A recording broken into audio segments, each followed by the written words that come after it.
All new at 11 now. Controversy along our world-famous shoreline as Miami Beach considers a plan to remove a swath of palm trees and swap them for a little bit of shade. Ripping up palm trees from our beach may seem like just an awful idea. Yeah, but the people behind it insist there's some science at work. Here's CBS 4's Bobeth Yates. When you think of Miami Beach, you think of palm trees, but pretty soon there'll be less palms and more canopy trees like this one throughout the city. As we're thinking about planning for our city, green infrastructure is going to be a part of that solution.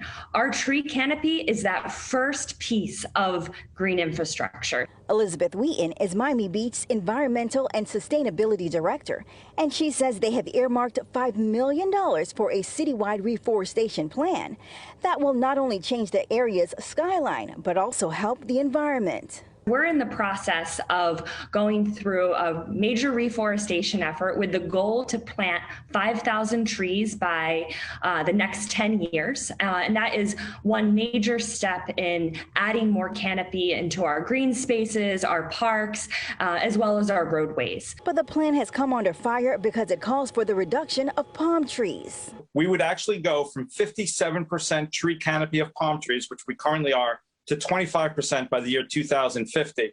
A lot of that would be adding shade trees, which can be a very positive if done correctly, but it also calls for the removal or relocation of over 1,500 palm trees. And Vice Mayor Steve Miner worries the change could have negative effects. The palm tree is an iconic, beautiful tree. It's a symbol. It's actually in the symbol of Miami Beach.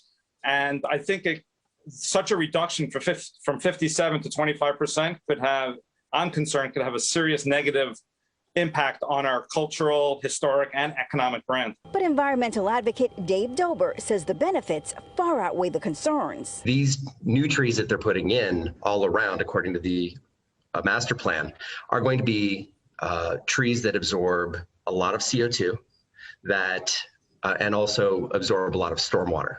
And while city officials acknowledge the plan does call for the removal of about 1,000 palm trees, they say they have 22 projects in the works that will replace the palms in other areas for a net loss of about 170 palms. The plan is not to take away the palms. Rather, it's to incorporate shade canopy so we have the proper mix of shade canopy and palm trees. Next Tuesday, the city will host a special workshop to give more details on the reforestation projects. Residents will also be able to provide public comments at that time. Bobeth Yates, CBS 4 News, Tonight.